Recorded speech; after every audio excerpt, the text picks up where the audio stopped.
বন্ধুরা, আজ আমরা শিখব সহজে আম এঁকে কিভাবে ওয়াটার কালার করতে হয়।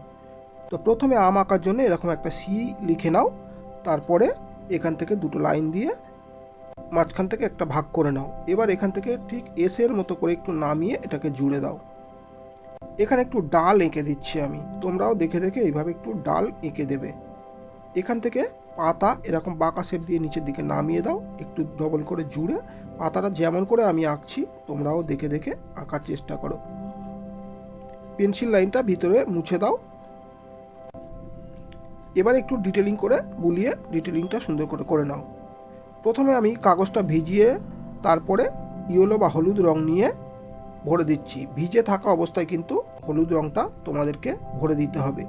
তো এইভাবে দেখো আমি সহজভাবে হলুদ রংটা চারিদিকে ভিজে অবস্থায় ভরে দিচ্ছি। তার উপরে একটু গাঢ় হলুদ দিয়ে আবারও কিছু কিছু জায়গায় দিয়ে আমি তাড়াতাড়ি শুকোনোর জন্য হেয়ার ড্রায়ার ব্যবহার করছি, যেহেতু আমি ভিডিও বানাচ্ছি, ভিডিওতে অনেক সময় লাগবে শুকোতে। তো এবার একটু আমি স্যাপ গ্রিন নিয়ে ঠিক দেখো আমটাকে বাদ রেখে আমি কিন্তু বাকি জায়গাতে স্যাপ গ্রিন আমের দিকটা গাঢ় করে বাকি জায়গায় লাইট করে দিচ্ছি। তো এইভাবে তোমরাও দেখে দেখে চেষ্টা করো, আশা করব সহজভাবে পেরে যাবে। তো আমি একটু ভিডিওটা ফাস্ট দেখাচ্ছি, যেহেতু অনেকটা সময় যাতে না ভিডিওটা বড় হয়, হালকা একটু ফাস্ট দেখাচ্ছি। তো এইভাবে দেখো আবারও ইয়েলো দিয়ে আবার এটাকে লাইট করে ঘষে ঘষে মিশিয়ে দিলাম। তো এইভাবে ব্যাকগ্রাউন্ড আমরা কালার করে নেব, যেমন ব্লাড ছবি হয় ডিএসএলআরে তোলা, ঠিক ব্যাকগ্রাউন্ডটা সেরকম ধরনের। আমটাকেও জল দিয়ে ভিজিয়ে নিলাম আগে।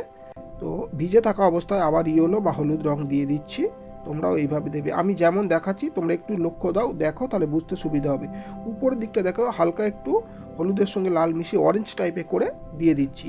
তো প্রথম হালকা রং থেকে আস্তে আস্তে গাঢ় রঙে যাব। এবারে রেড বা লাল রং নিয়ে আমি উপর দিকটা পুরোপুরি গাঢ় করে নিচের দিকে আস্তে আস্তে নামিয়ে শেড দেবো। তো এখানটা একটু লক্ষ্য রাখো আমি কেমনভাবে করছি, তোমরাও ঠিক এইভাবে দেখে দেখে করবে। তো দু একবার প্র্যাকটিস করবে, আশা করবো খুব সহজ। এবারে আমি আস্তে আস্তে দেখো এটাকে মিক্সড করে দিচ্ছি। তো তোমরাও এইভাবে মিক্সড করবে, করলে সুন্দর হয়ে যাবে। আবারও একটু অরেঞ্জ কালার নিয়ে হালকা করে মিশিয়ে দিলাম। তো দেখো সহজ একটা কালার চলে এলো। এইভাবে মিশিয়ে দিয়ে আবার আমি হেয়ার ড্রায়ার দিয়ে একটু শুকনো করে নিলাম আমটা। তো এবারে পাতাতে আমি রং দিচ্ছি। তো স্যাপ গ্রিন নিয়ে এখানে দিয়ে দিলাম।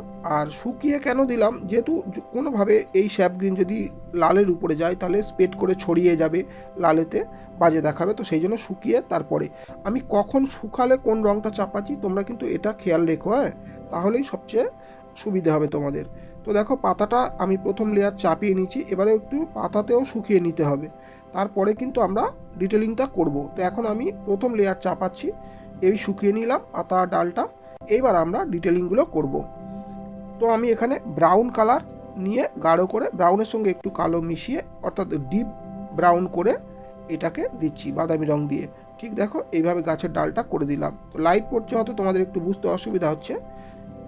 এইভাবে মোটাতে আমি নীল আর অল্প একটু সবুজ মিশিয়ে যে কালারটা এসছে, অর্থাৎ গাঢ় সবুজ টাইপের, অর্থাৎ নীলের ভাগ বেশি থাকবে, এটা দিয়ে পাতার শিরা যেগুলো এরকমভাবে এভাবে আমি যেমনভাবে এঁকে দিচ্ছি এইভাবে এঁকে দেবে।